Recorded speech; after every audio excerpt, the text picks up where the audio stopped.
Et puis aujourd'hui, quand les gens s'asseyent, ils disent partout où tu vas, c'est les noms sont Djoula, les noms sont Djoula. Hey, mais ce sont les Djoula, ce sont ces Djoula-là qui ont milité. Moi-même, le problème que j'ai avec ces gens-là, c'est parce qu'il y a des failles quelque part. Sinon, si ces gens-là travaillaient, est-ce que vous allez me dire aujourd'hui, imaginez que le Claire soit nommé ministre quelque part. Vous pensez qu'il va aller chercher ses collaborateurs avec les gens de Babo?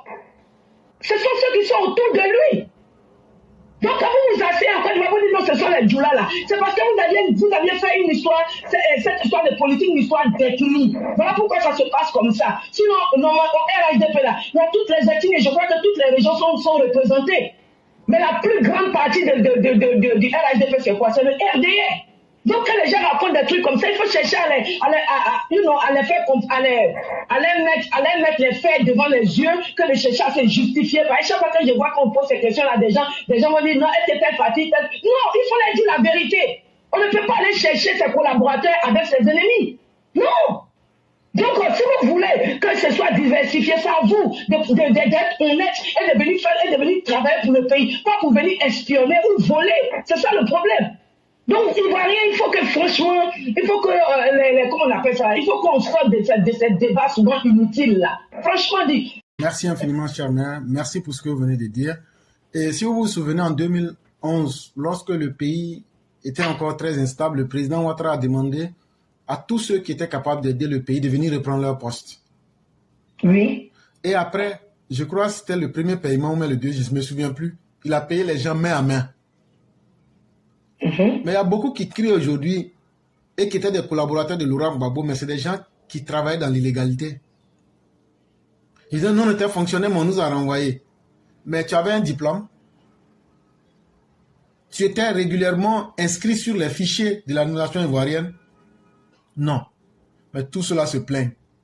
Aujourd'hui, là, grâce à ces méthodes-là, le fichier des fonctionnaires de la Côte d'Ivoire a été assaini. Et donc, laissez ces personnes-là crier. Et comme vous l'avez dit, je crois que la réponse est simple. Tu ne peux pas aller travailler avec ton ennemi et puis espérer que demain va être mieux pour toi. Mais bon, comme les gens du RHDP sont les plus complexés, c'est eux qui cherchent à plaire à tout le monde. Donc, ils auront leur temps pour se justifier. Mais une chose est évidente, Laurent Gbagbo même n'a pas travaillé avec ses ennemis. C'est pas Alassane Ouattara, vous allez venir demander de travailler avec ses ennemis. Et donc, personnellement, pour moi, ce sont des questions... Moi, ça me fait rire et puis je passe à autre chose. Parce qu'on n'a jamais vu ça quelque part. Prendre ses ennemis pour venir diriger. Moi, franchement. Voilà, ça n'a pas existé. Donc, n'en faites même pas un plat, laissez-les comme ça se plaindre. Parce que de toute façon, c'est leur liberté que de se plaindre, hein, mais ça ne changera rien.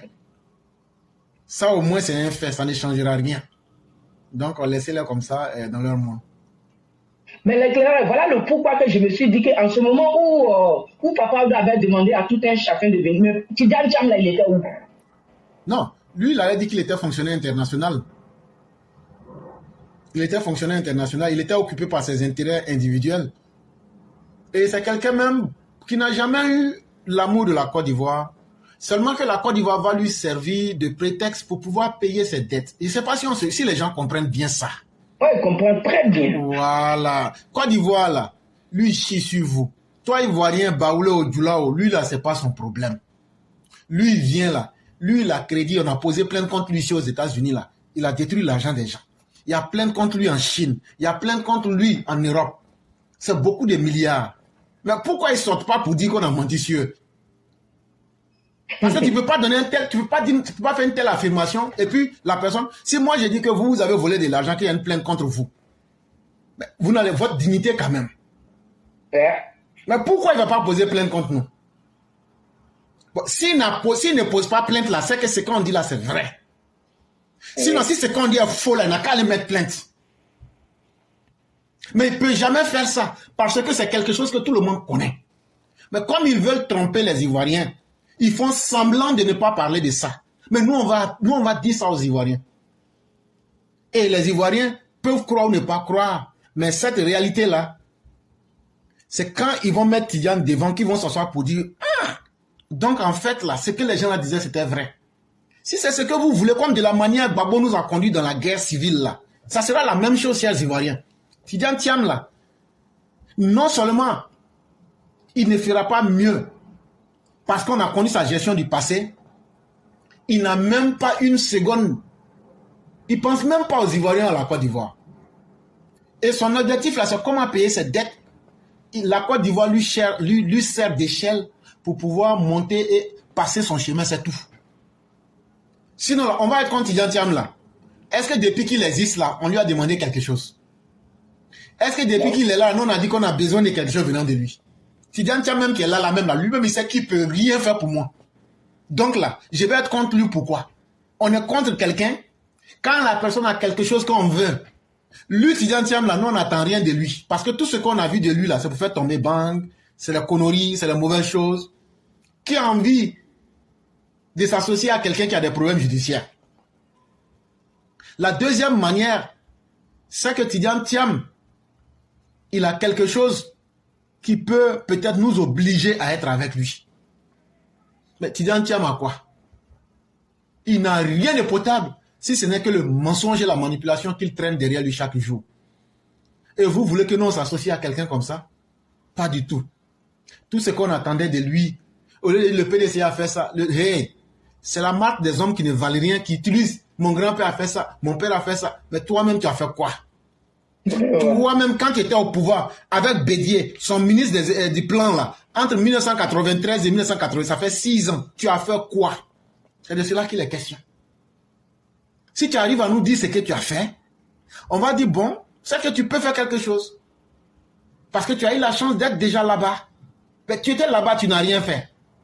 Maintenant que tu as eu besoin de ce pays-là pour payer tes dettes, et maintenant pouvoir mettre fin à tes ennuis judiciaires, mais il faut qu'on ait le courage de dire ça aux Ivoiriens. C'est ce que nous, on veut que les Ivoiriens retiennent. Maintenant, nous ne disons pas aux gens de le voter ou même de ne pas le voter. Ce n'est pas à nous de vous imposer ce choix-là. Mais sachez à qui vous avez affaire. C'est un individu de peu de valeur.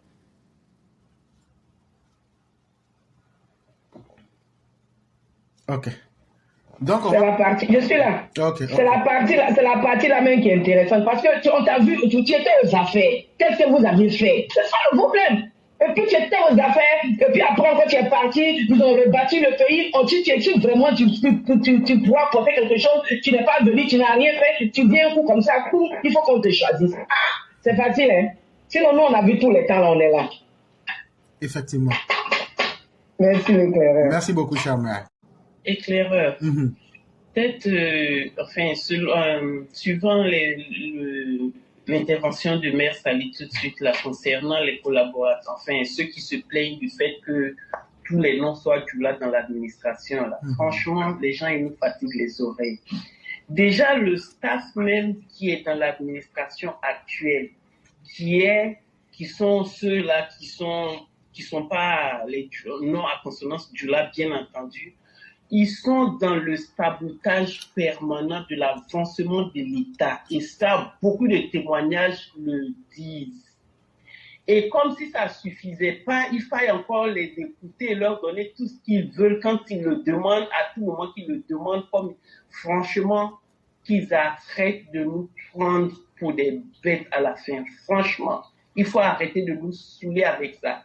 Vous faites avec, ou alors, franchement, allez vous faire voir ailleurs parce que celui qui a pris son pouvoir, il dirige son pouvoir avec qui peut bien faire son affaire et pas n'importe qui ou alors vous les personnes que vous voudrez désigner pour son pouvoir, enfin dans l'administration de son pouvoir. Non, ça ne marche pas comme ça. Allez vous renseigner ailleurs, partout dans le monde. On vous dira que ça ne marche pas comme ça. OK? L'État est comment dire ça, et n'est pas fait de sorte à ce que tout le monde s'y mette comme, à volonté. Non, c'est pas comme ça. Okay. On fait le travail à qui on a confiance et c'est autre chose que ça. Arrêtez de nous prendre la tête avec les mêmes histoires depuis tout le temps. Cher maire. Il y en a marre, il y en a assez. Cher maire. Oui, s'il vous plaît. Désolé de vous couper la parole. Quand il faut diriger le pouvoir là, il dirigeait ça avec qui? Avec ceux qui lui faisaient la fête, bien entendu. Avec leur... Et la majorité de quelle ethnie? Baoulé. Ok. Quand Guy Robert est venu là, vers la fin de son régime, quand il a balayé les jeunes mutins, il dirigeait avec qui?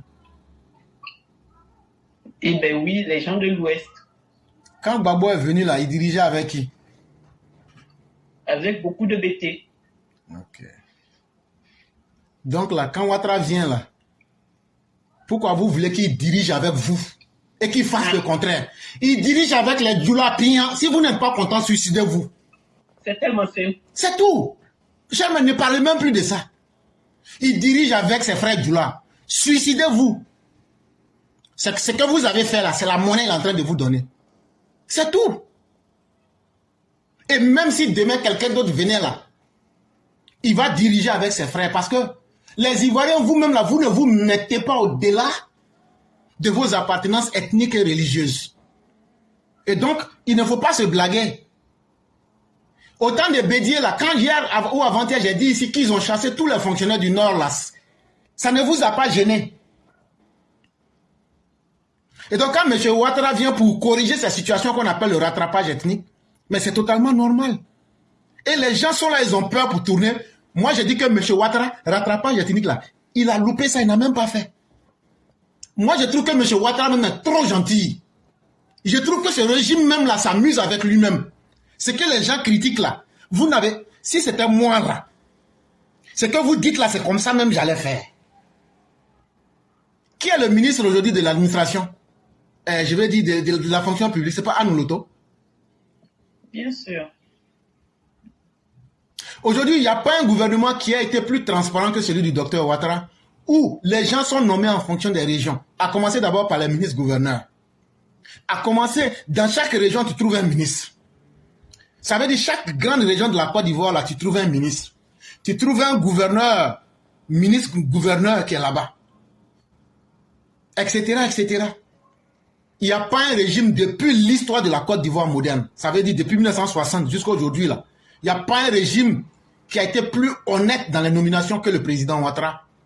Mais si cela ne vous suffit pas, là, allez vous suicider. Et si demain vous revenez là, ne prenez personne d'autre que les membres de votre famille.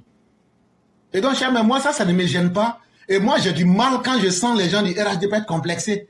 Mais si on dit vous avez fait un rattrapage ethnique là, mais dites que moi j'ai dit que la liste que Bédi a fait pour traquer les fonctionnaires du Nord là, qui n'ont qu'à sortir pour nous dire que ce n'est pas une vérité. Et donc, ceux qui ont été enlevés là, on les a remis à leur place. Ou mais s'ils sont morts là, on met leurs enfants à leur place pour corriger la situation. Et si vous n'aimez pas ça, allez faire votre rébellion. Quand vous allez venir là, ne mettez pas de douleur dedans. Parce qu'à la fin, là, quand quelqu'un veut te parler comme un mal élevé, là, il faut lui donner la réponse aussi comme un mal poli. Cette question-là, ça n'inquiète personne, ça n'émeut personne. Seulement, je peux vous montrer moi un seul fonctionnaire qui a voulu faire son boulot au temps du président Ouattara et on l'a enlevé de son poste. Mais autant de Bédier, autant de Babo, autant de Gueye.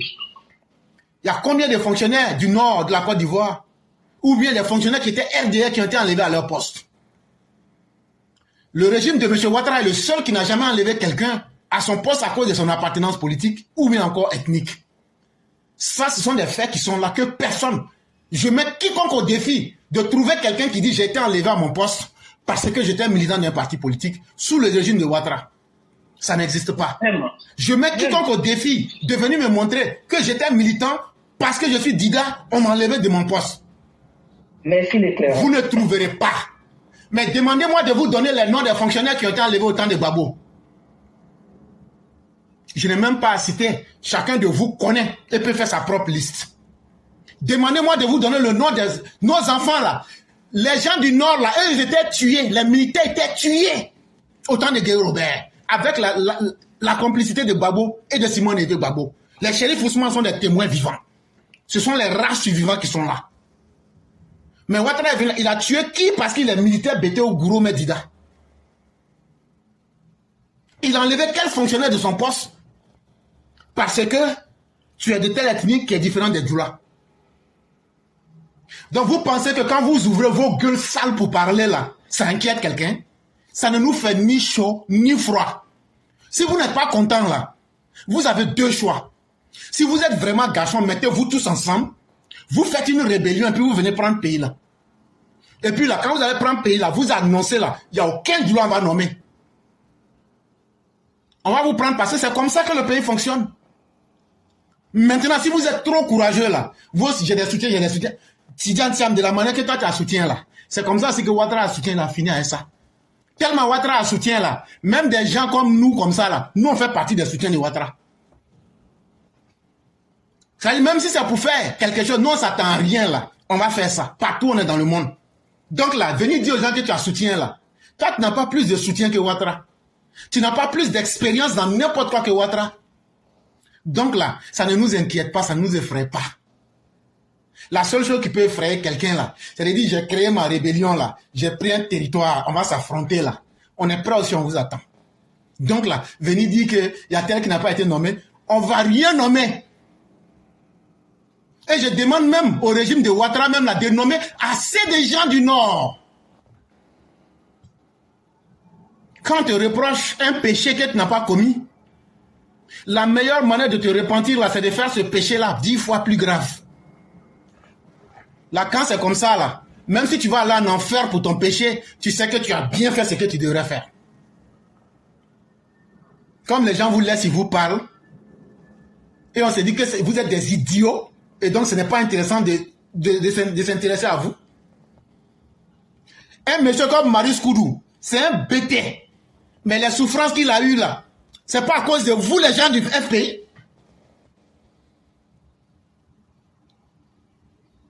Parce qu'il était RDR. Même ceux qui étaient simplement RDR, qu'est-ce que vous ne leur avez pas monté dans ce pays-là? Aujourd'hui, vous pensez que vous pouvez venir inquiéter ou impressionner quelqu'un? Ah non, bon, il a nommé Pion, et puis il n'y a rien qui va se passer. Et c'est ça qui est la réalité. C'est qu'il n'y a rien qui se passe. C'est que vous êtes en train de parler là, ça ne fait ni chaud ni froid à quelqu'un. Donc à la fin là, on s'en fout. Donc, cher maître, c'est ce que je voulais ajouter. Mais vraiment, tellement bien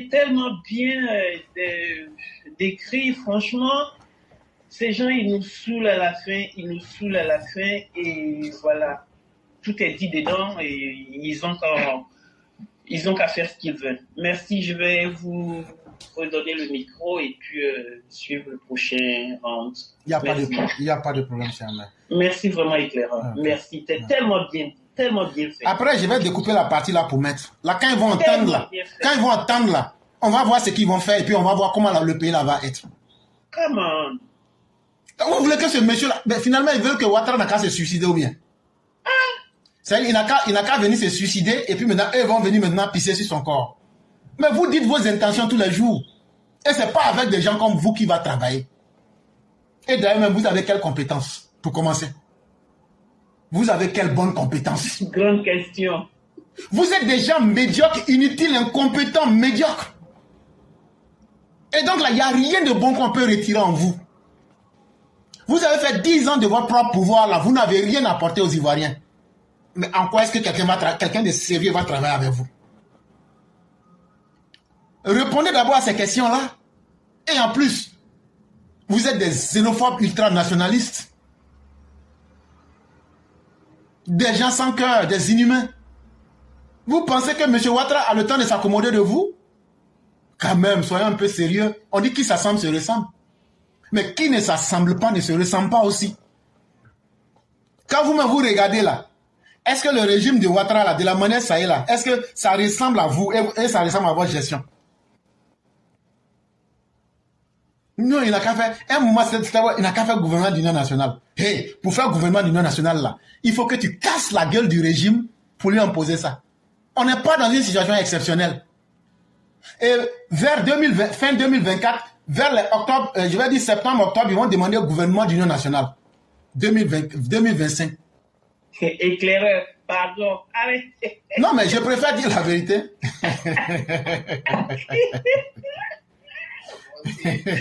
D'accord, on n'en a pas fini en tout cas. Voilà. Parce qu'en réalité, ils savent qu'ils ne valent rien. Ils savent qu'ils ne peuvent rien apporter. Eux, là, leur souci, il faut qu'eux soient quelque part pour bouffer. Mais la Côte d'Ivoire est devenue un peu plus sérieuse que ça. Et les Ivoiriens aspirent à mieux que ce qu'ils ont toujours eu avec vous. Et c'est pourquoi nous disons au cadre du RHDP, montrez que vous pouvez dépasser Ouattara. Montrer que vous avez de la valeur. Comme ça, là, on va dire aux vieux même, là, il faut quitter. Vieux, il faut aller te reposer.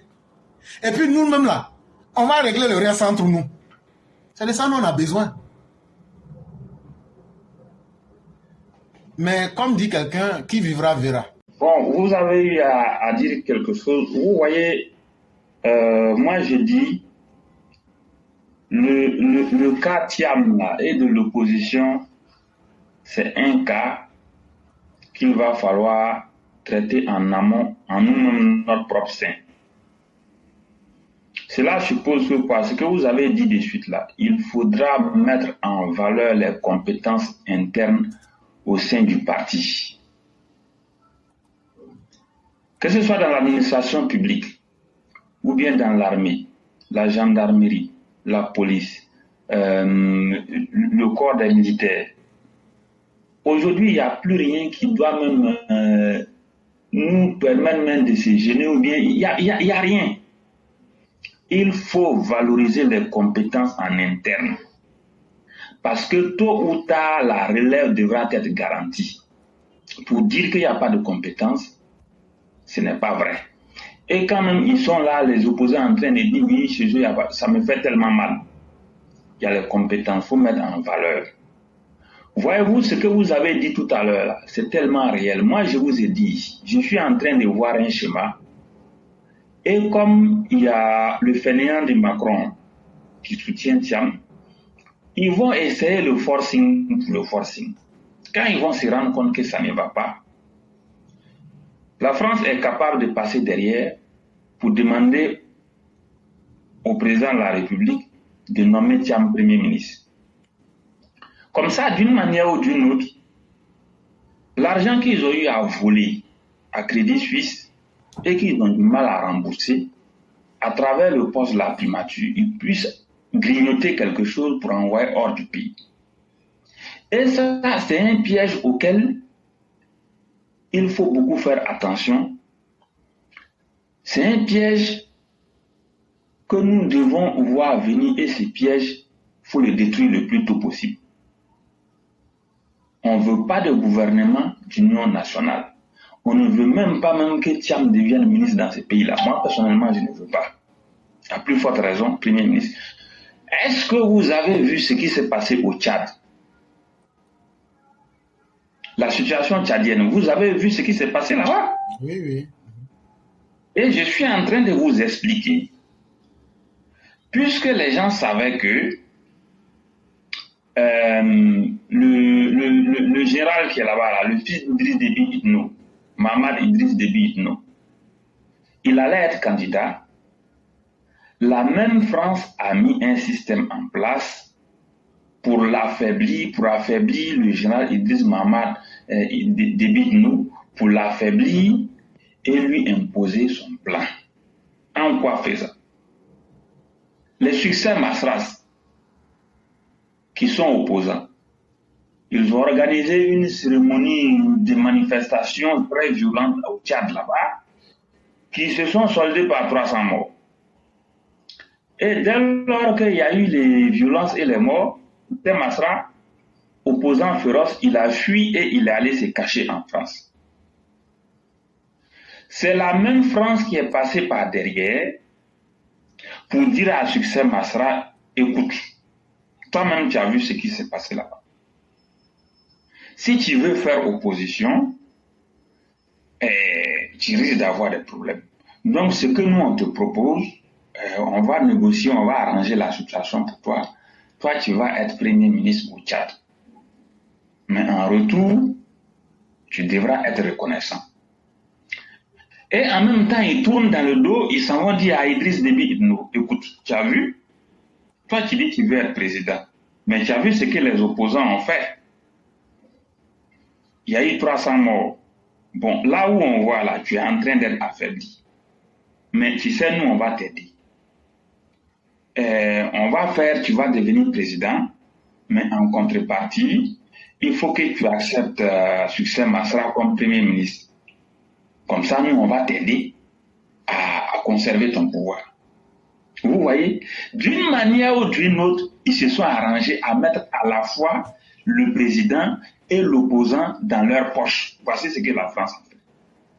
Et est-ce que vous savez que la même France a demandé au président Ouattara d'intervenir comme médiateur au Tchad? Et Clara, vous êtes au courant de ça? Oui, oui. Le président leur a dit, ah, ça c'est un pays qui est très loin de l'Afrique de l'Ouest. Vraiment, il y a des organisations là-bas. Ce qui serait mieux, il faut que vous-même et vous voyez avec les autres organisations. Voici ce que la France a fait. Et la France, en ce moment, contrôle à la fois les présidents et l'opposant. La France les a mis dans sa poche et il va les gérer comme il veut. Mais ce système-là, nous n'en voulons pas en Côte d'Ivoire. Parce que je suis en train de voir venir, mais il faut nous compter sur la force de frappe du président Ouattara et sa vision éclairée pour faire échouer ce système machiavélique qui se pointe à l'horizon. Ce fainéant de Thiam-là, moi je l'ai dit, je ne vois pas quel cadre RHDP Thiam peut battre dans le pays. C'est parce qu'on est en Côte d'Ivoire. Sinon, lui là, on ne devait même pas lui permettre. Merci infiniment le concurrent pour ce que vous venez de dire. Mais c'est aussi ce double jeu qui va être le tombeau même de la France. Et il faudrait qu'on puisse expliquer cela aux uns aux autres pour faire comprendre que ce jeu-là, ça ne prospérera pas en Côte d'Ivoire. Et c'est pourquoi nous disons à nos militants d'être très aguerris, d'être vraiment très déterminés lorsque ce moment sera arrivé pour défendre vraiment les intérêts de la Côte d'Ivoire, pour défendre leurs intérêts, pour défendre les intérêts du président Ouattara. Parce que trop, ça en a de trop. Chaque fois, vous voyez, on vous dit que la France est dans une turpitude sans nom, mais ce sera à nous de mettre fin à cette turpitude-là. Vous voyez, les pays où ils ont été chassés, ce n'est pas pour rien aussi. Ce n'est pas pour rien aussi. Et à la fin de la journée, si la France veut qu'elle soit humiliée en Côte d'Ivoire, nous n'allons pas nous gêner à le faire. C'est ce que je voulais ajouter. Et vraiment, merci beaucoup. Merci infiniment le concurrent d'avoir bien illustré cela avec un exemple qui est en face de tout le monde aujourd'hui.